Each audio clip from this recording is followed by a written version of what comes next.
गांव में आंधी तूफान आ रहा होता है। सभी लोग अपने अपने घरों से सामान कपड़े उठाकर अपने घर में रख रहे होते हैं। माँ, माँ, बाहर आंधी तूफान चल रहा है, बहुत तेज बारिश आने वाली है। अरे राजू, मैंने बाहर कपड़े सुखाने के लिए डाले थे। जा जल्दी से उन्हें उठा कर लिया, नहीं तो बारिश के चलते भीग जाएंगे। ओहो, इस बारिश को भी अभी ही आना था। अब मैं क्या करूं? छत पर तो प्लास्टिक की त्रिपाल भी नहीं लगाई अभी तक। राधिका ऐसा कहकर फौरन तिरपाल उठाकर लाती है और बारिश से अपने घर को बचाने के लिए उस तिरपाल को अपने घर की छत पर लगाने की कोशिश करती है। लेकिन ज्यादा आंधी तूफान की वजह से तिरपाल बार बार उड़ने लगती है। तभी तेज बारिश शुरू भी हो जाती है। अरे ये क्या माँ, बारिश शुरू हो गई। अब हम लोग क्या करें? चलो बच्चों, घर के अंदर चलो। अब हम लोग ये तिरपाल घर की छत पर नहीं लगा पाएंगे। इससे अच्छा है कि बारिश से बचकर घर के अंदर ही रहें। राधिका अपनी बेटी और बेटे के साथ घर के अंदर आ जाती है, जहां एक खाट पर उसकी सास लेटी हुई है। अरे बहू, बाहर बारिश हो रही है। अब कुछ ही देर में छत से पानी टपकने लगेगा। कितने दिन से कह रही थी अर्जुन से कि बेटा छत पर तिरपाल लगा दे, लेकिन वो मेरी बात सुनता ही नहीं है। कोई बात नहीं माँ जी, जब वो ड्यूटी से आ जाएंगे तो इस काम को कर देंगे। तब तक बारिश भी कम हो जाएगी। राधिका इतना कह ही रही थी कि उनके घर के अंदर से पानी टपकने लगता है। पानी को टपकता हुआ देख राधिका और उसके दोनों बच्चे फौरन घर के बर्तन उठाते हैं और टपक रही जगह पर लगा देते हैं।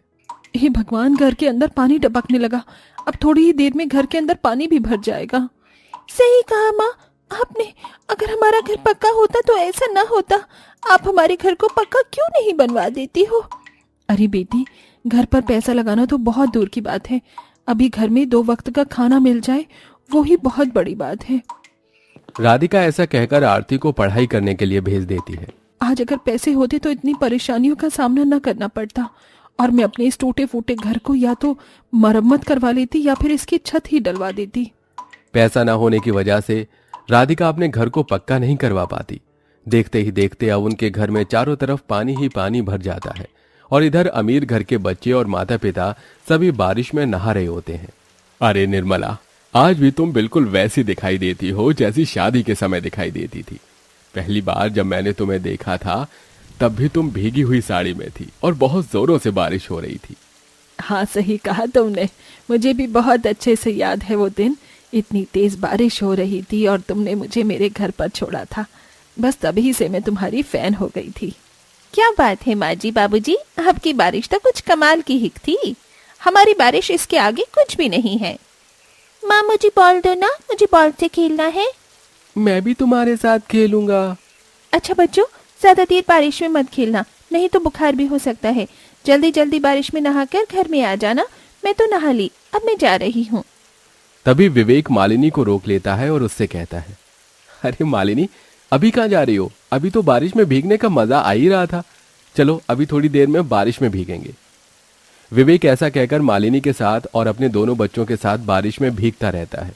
इधर वो अमीर परिवार बारिश का आनंद उठा रहा था तो गरीब परिवार के घर में पानी इतना भर गया था कि उन्हें बर्तन लेकर पूरे परिवार को एक साथ पानी घर से बाहर निकालना पड़ रहा था।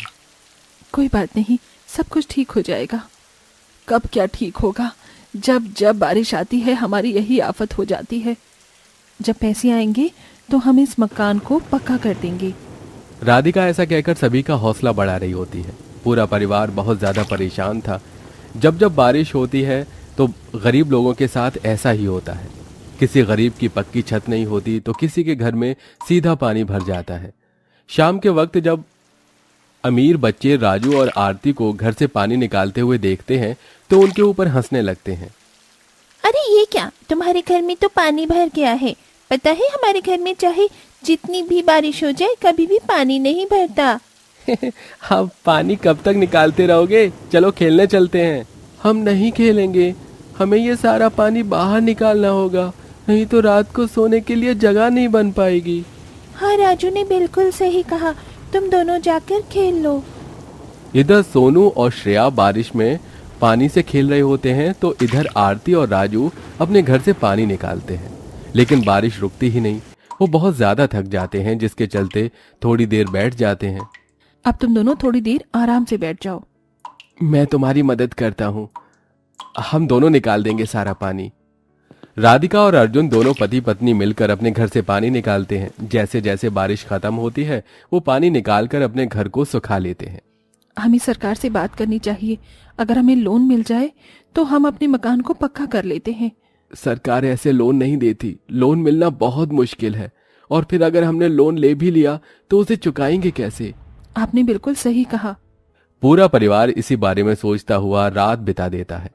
और यहाँ अमीर परिवार बारिश में नहाने के बाद ठंडी ठंडी आइसक्रीम खाते हैं और बाहर से खाना ऑर्डर करते हैं।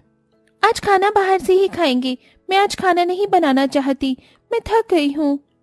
मालिनी के कहने पर विवेक सभी के लिए बाहर से खाना ऑर्डर कर देता है।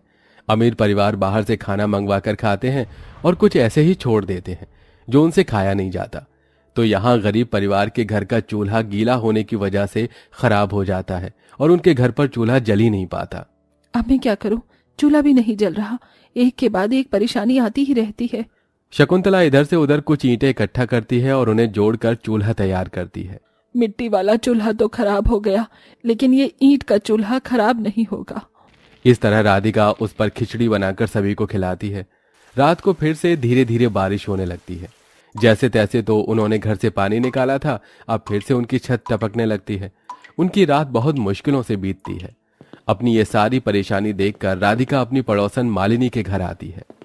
मालिनी दीदी, हमारे घर की छत बहुत कच्ची है। बारिश के चलते छत से पानी टपकता है और घर में भर गया है। बहुत परेशानी हो गई है। बारिश में हमें कुछ पैसे उधार दे दो, हम अपने घर की छत का थोड़ा काम करवा लेंगे। काहे के पैसे दे दो? पैसे क्या पेड़ पर उगते हैं? मेरे पास कोई पैसे वैसे नहीं है। चली जाओ यहाँ से और दोबारा यहाँ मत आना। मालिनी ऐसा कहकर राधिका को वहां से भगा देती है। राधिका को बहुत बुरा लगता है और वो चुपचाप वापस अपने घर आ जाती है और इसके बाद इसके बारे में किसी को बताती तक नहीं। ऐसे ही कुछ दिन बीतते हैं और अब राधिका को एक दरोगा के पास मजदूरी का काम मिल जाता है। चलो 2-4 पैसे आएंगे तो उनमें से पैसे बचाकर घर पर रेत सीमेंट डलवा दूंगी और हो सका तो अपने पति के साथ मिलकर खुद ही छत की मरम्मत कर लूंगी। राधिका काम करने लगती है और काम करके वो जो पैसे कमाती है उनमें से वो घर का खर्चा भी चलाती है और कुछ पैसे बचाने की कोशिश भी करती है। जो पैसे वो बचाती है उन पैसों से वो रेत, बदरपुर और सीमेंट खरीद लेती है, जिसके चलते वो खुद अपने पति के साथ मिलकर अपनी छत की मरम्मत धीरे धीरे करने लगती है। ऐसे ही धीरे धीरे उनकी घर की मरम्मत हो जाती है और अब उनके घर में पानी टपकना बंद हो जाता है। लेकिन इधर अमीर घर पर छापा पड़ जाता है। जिस जमीन पर उनका घर था वो गैर कानूनी जमीन थी। देखो, अब तुम्हें यहाँ से ये घर खाली करना होगा। ये घर सरकार की जमीन पर बना हुआ है, इस पर तुम्हारा अब रहने का कोई अधिकार नहीं है। ये कैसे हो सकता है? सालों से हम यहाँ रह रहे हैं, ऐसा पहले कभी नहीं हुआ।